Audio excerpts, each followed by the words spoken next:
2-3 years back corona టైంలో probably అసలు single screens అన్నీ క్లోజ్ అవుతున్నాయి, హాల్స్ అన్నీ వెలవెలబోతున్నాయి, ఆడియన్స్ లేక అలా డల్గా ఉన్నాయి, కాబట్టి సింగిల్ స్క్రీన్స్ అన్నీ క్లోజ్ చేస్తున్నారు అన్న టాక్ వచ్చినప్పుడు ఓహో ప్రాబబుల్లీ జనాలు వెళ్ళట్లేదు కదా, సో పరిస్థితి ఇలా ఉంది కాబోలు అని అర్థం చేసుకున్నాం.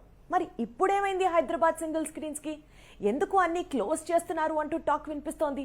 అసలు ఏం జరుగుతోంది? తెలంగాణలో సింగిల్ స్క్రీన్స్ మూత పడబోతున్నాయి. మే 17 నుంచి అంటే ఈ శుక్రవారం నుంచి తెలంగాణ అంతటా సింగిల్ స్క్రీన్స్ 2 వారాల పాటు క్లోజ్ కానున్నాయి. సరైన సినిమాల విడుదల లేకపోవడంతో ప్రేక్షకులు థియేటర్స్ వైపు చూడటం మానేశారు. రిలీజ్ అవుతున్న చిన్న చిత్రాలను చూసేందుకు నైట్ షోస్ తప్పితే ఆడియన్స్ పెద్దగా రావడం లేదు. అందుకే తెలంగాణ థియేటర్స్ యాజమాన్యం ఈ సంచలన నిర్ణయం తీసుకుంది. ఒకవైపు ఎన్నికలు, మరోవైపు ఐపీఎల్ సీజన్ కు భయపడి తెలుగు సినీ పరిశ్రమ దర్శక నిర్మాతలు ఈ ఏడాది కీలకమైన సమ్మర్ సీజన్ ను లైట్ తీసుకున్నారు.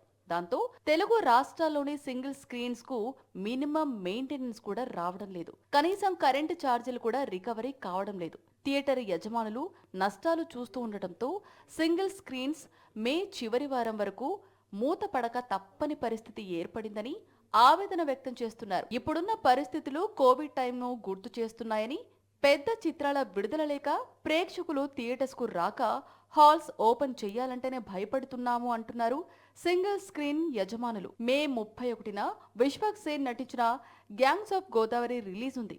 ఆ రోజు నుంచి తెలంగాణలో సింగిల్ స్క్రీన్స్ తెరుచుకునే అవకాశాలు ఉన్నాయి.